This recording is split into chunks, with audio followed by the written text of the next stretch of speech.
Gracias, Marcela. Voy a procurar ser lo más breve posible y concreto para ayudar al tiempo. Pues les agradezco mucho la invitación y, como bien decía Marcela, el contexto de la intervención es solamente la presentación del contenido del proyecto, que hizo su tránsito en la legislatura anterior sin éxito por congestión básicamente de legislatura, no por falta de voluntad ni por falta de interés, sino por congestión muy fuerte de la legislatura pasada. Está terminando de reelaborarse nuevamente a la luz de, digamos, todos estos elementos nuevos que se han presentado en el paro minero, las inquietudes que se han presentado en el país, y aspiramos a comenzar su trámite muy pronto. Este proyecto tiene autoría gubernamental, ha participado el Ministerio de Minas, el Ministerio de Defensa, el Ministerio del Medio Ambiente, y parte de un supuesto supremamente interesante, que es precisamente la intervención de los órganos de control en la revisión de lo que es toda la estructuración y el andamiaje jurídico que hay frente a lo que podría decirse los instrumentos para poder combatir la ilegalidad dentro de la minería. Ese es el propósito, de tal manera que anticipando a cualquier tipo de debate, un poco escuchando las preguntas, anticipando cualquier tipo de debate, aquí no es una presentación integral del tema de minería ni de una política pública en la que la batalla de carácter jurídico, penal, ambiental y de transporte, digamos, los tres elementos que toca el proyecto, son solamente un componente de todos unos elementos que se tienen que plantear cuando se habla del tema de la minería. Algo que me llama mucho la atención, digamos, de este proyecto es que siempre que he recibido o nos hemos involucrado de alguna manera en el debate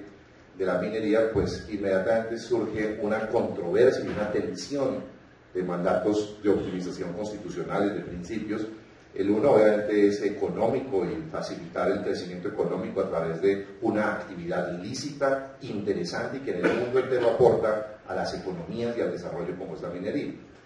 Y la otra es los riesgos que implica, y ahí está la tensión, hacer una explotación minera irresponsable y no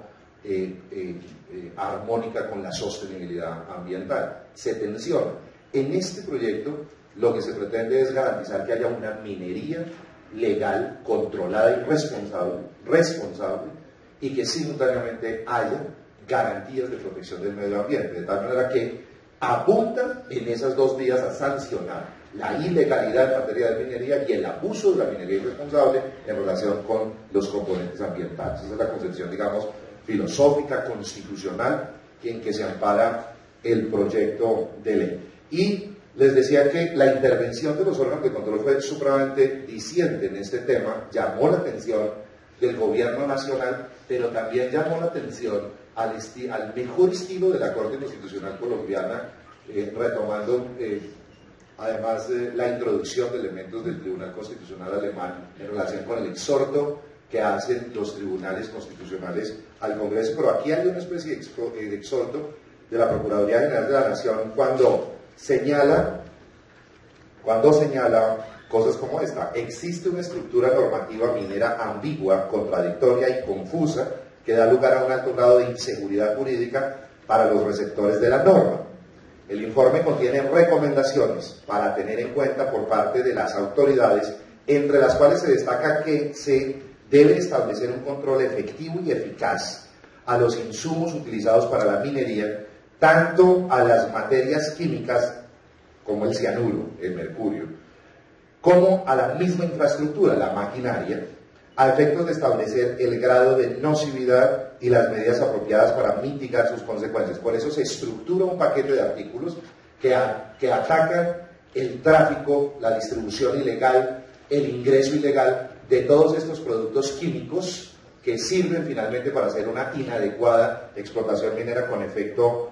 nocivo ambiental, y de la misma manera se ataca, como lo ha pretendido el gobierno, desde un decreto que además, un decreto, ahora que escuchaba alguna intervención me generaba la atención, porque el decreto ha sido puesto en el paro minero como el primer punto de negociación, el desmonte del decreto que iba por la destrucción de la maquinaria. Te escuchaba ahora como expersonero y exdefensor de las comunidades negras en el Chocó reclamar la destrucción de la minería, y en el paro estaban reclamando exactamente lo contrario, que era no destruirla, a sabiendas de que el presupuesto, y lo comparto plenamente contigo, el presupuesto es que el minero artesanal no tiene la capacidad económica para tener una máquina de semejante cuantía al lado, lo que prueba una ilegalidad ostensible no de menor tamaño, que no solamente atenta contra el medio ambiente, cosa que ya es delicada, sino seguramente, yo no estuve en la intervención del ministro de Defensa, pero naturalmente tiene preocupada la defensa nacional. Y naturalmente el Congreso de la República no puede estar ausente de esta preocupación, no puede estar en el Congreso de la República ausente estos dos elementos que hacen que intervengamos, razón por la cual yo, honestamente, aquí con todo respeto a los miembros del gobierno, yo leo el decreto y me parece un decreto bastante complicado, en la medida en que no hay debido proceso, en la medida en que se llega a una maquinaria y se destruye, con el supuesto que usted prácticamente acaba de evidenciar en este auditorio, con el conocimiento que tiene de la región, y es que con la sola presunción de que hay una maquinaria que no puede ser de un minero artesanal pequeño, pues partimos de la presunción, pero ojo porque eso jurídicamente es una complicación porque vas a destruir propiedad y ahí tiene que haber un debido proceso que en el decreto no se contempla. Razón por la cual la argumentación jurídica de quienes se levantan contra el decreto llama la atención automáticamente al Congreso y nosotros comenzamos entonces a legalizar, es decir, a incluir en la norma correspondiente, que no puede ser un decreto del Gobierno Nacional, sino en la legislación penal o en la legislación administrativa ambiental, los soportes jurídicos que le den piso a algo que compartimos con usted y que compartimos con la concepción con la que el gobierno ha presentado, inspirado además en las observaciones que hace la Procuraduría General de la Nación. Continúa la Procuraduría advirtiendo y exhortando, ahora sí de manera directa, al Congreso de la República y dice así: adoptar medidas legislativas y de control para detener una actividad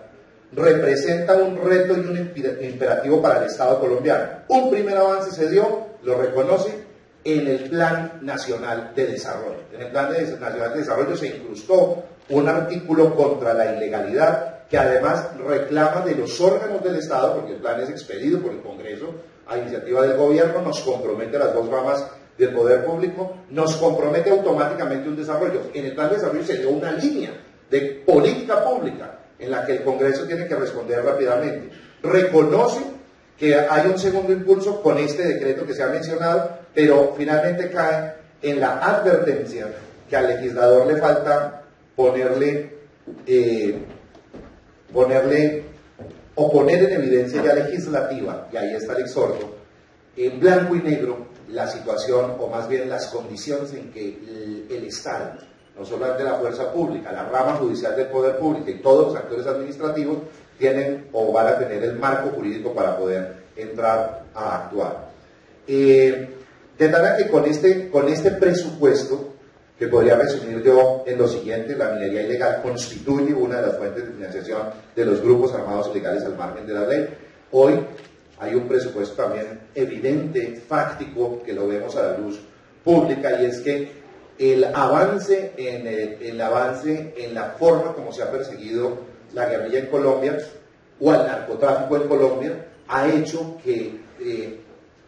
quienes vivían de esas fuentes en gran escala de financiación busquen en la minería una fuente de reemplazo, de sustitución de fuentes de financiación, para que ahora con los fenómenos de las bandas criminales y lo que quedó de las autodefensas desmovilizadas que ilegalmente se mantienen en algún tipo de presencia en el Estado colombiano, más la propia guerrilla, encontramos ahí una fuente de financiación que hay que combatir fuertemente. En un informe, bueno, ya hablé del informe de la Procuraduría, los daños ambientales y de salud pública son evidentes. Este es un tema que no se puede soslayar, en la medida en que la utilización de los químicos a través de los cuales se hace una indebida explotación, pues obviamente ponen en riesgo delicado la fauna, la flora, los cuerpos hídricos, y en esa medida es un componente que motiva fuertemente las siguientes medidas. Voy a comenzar, ya que nuestra presentación al aire, empiezo al revés. No, pero ya voy a redondear ya medidas y las dejo acá, porque si no nos demoramos en la instalación. Como les decía, armamos 3 capítulos en la ley, un capítulo de carácter penal, un capítulo de carácter procedimental ambiental y un capítulo de movilidad terrestre. De tal manera que en el capítulo ambiental lo que procuramos es ampliar el margen de conductas que no están tipificadas penalmente y por esa misma razón no son combatibles penalmente y son absolutamente legales.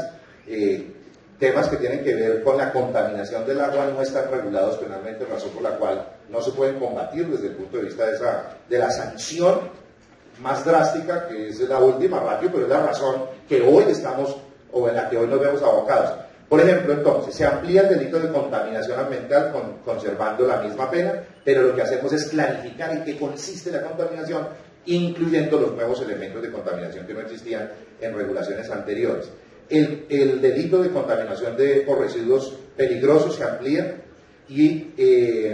se amplía a todo tipo de residuos. Se elimina como delito la contaminación ambiental por explotación de yacimiento minero o de hidrocarburos, por cuanto la redacción del tipo era ambigua e imposibilitaba su aplicación. Es decir, que también vamos eliminando perturbaciones y clarificando tipos penales. Se reduce la pena del delito de actividad ilícita en la pesca. Se aumenta la pena del delito de exploración o explotación ilícita de minerales y otros materiales de 2 años y medio a 4 años y medio, lo que tiene un componente de eliminación de excarcelación, razón por la cual aquí se va a ir pues con mucha más agresividad hacia la fuente del delito. Se adiciona como delito la conducta de transporte, almacenamiento y comercialización del producto de la extracción ilícita que no existía, y se incluye como fuente del delito, esto no existía, la fuente del delito de lavado de activos, los delitos de explotación ilícita de minerales y otros materiales de contrabando. En materia sancionatoria ambiental se incluye una medida especial de destrucción de la maquinaria, ya me refería a ella, está absolutamente elaborada. Se incluye como autoridad sancionatoria ambiental a la ANLA, la Autoridad Nacional de Licencias Ambientales. Se otorgan facultades de autoridad ambiental a la Policía Nacional. Discutiendo con la policía nos decían, bueno, pero es que nosotros sí vamos a avanzar de una u otra manera hacia la persecución de la ilegalidad. Cuando llegamos a la ilegalidad, las competencias están ausentes de la legislación, pues acá las introducimos y le damos la competencia para que tenga todo el marco legal de actuación, y se incluye la sanción de incautación temporal y definitiva de las sustancias químicas que sobrepasen los topes establecidos en la reglamentación que para el efecto expida el gobierno nacional. Finalmente, en el capítulo de tránsito, este es muy importante porque ataca la distribución, se adiciona las sanciones para quien infrinjan las medidas de control respecto del traslado o movilización de esa maquinaria pesada sin las guías o las autorizaciones del Estado para que se puedan movilizar. Porque lo que a uno también le llama la atención es que estas máquinas, que son gigantescas, cómo llegan a la mitad de la selva sin que hayan pasado por frente a alcaldías, a estaciones de policía, a cascos urbanos de municipios, y pasan en las narices de todos nosotros, y no tenemos, digamos, una estructura normativa fuerte que pueda intervenir antes de que esté ya explotando. En este momento lo que hay es una ubicación de los sectores de explotación donde se ven las maquinarias, se llega, ahí está operando el decreto actual sobre el cual tengo profundas dudas jurídicas, está operando, se destruye inmediatamente, pero ahí había la posibilidad de identificar en todo ese traslado las posibilidades de intervención, tanto de las autoridades de policía, las autoridades administrativas, para poder, con competencias legales y facultades de intervención, facultades de captura y facultades de destrucción, tener la posibilidad de evitar que lleguen finalmente a causar el daño. El daño, obviamente, también, no solamente es en el medio ambiente, el daño en la salud individual de quienes operan estas sustancias químicas, en fin, nos llevaron también a estructurar con mucho mayor nivel de detalle. Yo quisiera simplemente dejar ahí la presentación. Aquí tengo el proyecto para dejarlo como parte de los insumos de este seminario. Voy a dejar naturalmente la presentación que contiene, entre la presentación y el proyecto que viene con la exposición de motivos,